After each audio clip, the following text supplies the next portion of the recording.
അഭിലാഷ, ഇത് കോൺഗ്രസിനെ സംബന്ധിച്ചിടത്തോളം അല്ല, കേരളത്തിലെ മതേതര കേരളത്തെ സംബന്ധിച്ചിടത്തോളം നമ്മൾ അങ്ങനെയാണ് പരിശോധിക്കപ്പെടേണ്ടത്. എന്താ പ്രശ്നം എന്ന് വെച്ചാൽ, ഇവിടെ ഹൈന്ദവ ഐക്യം വേണമെന്ന് ആർക്കാ നിർബന്ധം? ഇവിടെ സമുദായ സംഘടനകൾ ഐക്യപ്പെടാത്തത് കൊണ്ടാണോ ശബരിമലയിലെ സ്വർണ്ണക്കൊള്ള നടന്നത്? സമുദായ സംഘടനകൾ ഐക്യപ്പെടാത്തത് കൊണ്ടാണോ ഇവിടെ തൊഴിലില്ലായ്മയ്ക്കെതിരെ ഒരു പോരാട്ടം നടക്കാത്തത്? സമുദായ സംഘടനകൾ ഐക്യപ്പെടുന്നത് ഏതൊക്കെ വിഷയത്തിന് വേണ്ടിയിട്ടാണ്? എന്തിനു വേണ്ടിയാണ് ഐക്യപ്പെടുന്നത്? ആർക്കെതിരെയാണ് ഐക്യപ്പെടുന്നത്? എന്താണ് ഈ ഐക്യത്തിന്റെ അജണ്ട എന്നുള്ളതാണ് ഇതിലൊരു രാഷ്ട്രീയ ചോദ്യം. സമുദായ നേതാക്കന്മാർ താങ്കൾ സൂചിപ്പിച്ച പോലെ സമുദായ സംഘടനകൾ പല കാലഘട്ടങ്ങളിലും കോൺഗ്രസിനും UDF-നും എതിരായിട്ടും മറ്റു രാഷ്ട്രീയ പാർട്ടികൾക്കെതിരായിട്ട് പരസ്യവും രഹസ്യമായും ഒക്കെ നിലപാടുകൾ എടുത്തിട്ടുണ്ട്. അത് അവരുടെ ചോയ്സാണ്, അവർക്ക് അത് എടുക്കാം.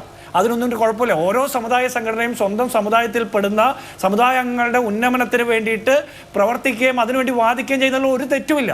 പക്ഷേ സമുദായ നേതാക്കന്മാർ സമുദായത്തിന് വേണ്ടി നടത്തുന്ന പ്രവർത്തനം എന്നുള്ള വ്യാജേന മറ്റ് സമുദായങ്ങളെ ആക്ഷേപിക്കുകയും അപരമത വിദ്വേഷത്തിന് വേണ്ടിയിട്ട് ആ പ്ലാറ്റ്ഫോം ഉപയോഗിക്കുകയും ചെയ്യുമ്പോൾ അത് വർഗീയതയാണെന്ന് പറയേണ്ടത് കാലഘട്ടത്തിൻ്റെ അനിവാര്യതയാണ്. അത് കൃത്യമായിട്ട് പ്രതിപക്ഷം കോൺഗ്രസ് പറയുന്നു.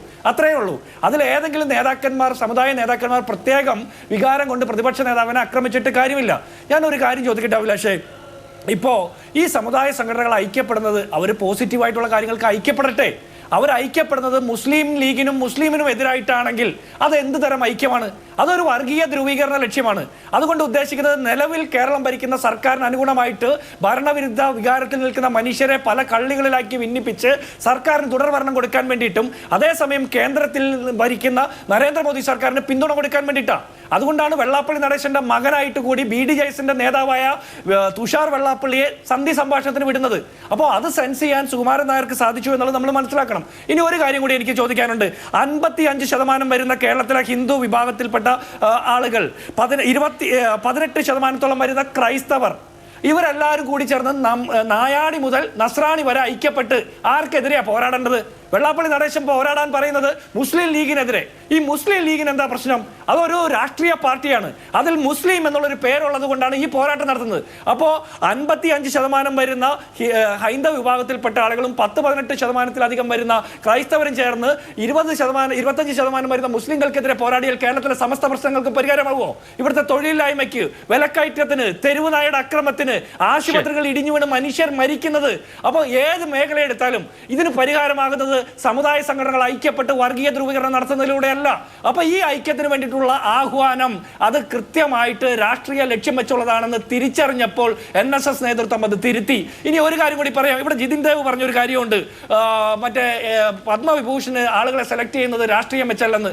ഞാൻ അതിനൊന്നും കണ്ടിക്കുന്നില്ല. നിങ്ങളുടെ ഇഷ്ടം പോലെ കേന്ദ്ര സർക്കാർ കൊടുക്കുന്നുണ്ട്, അത് കൊടുത്തോട്ടെ, അതിലൊന്നും ഒരു അഭിപ്രായ വ്യത്യാസമില്ല. പക്ഷെ ഒരു കാര്യം ചോദിക്കാം.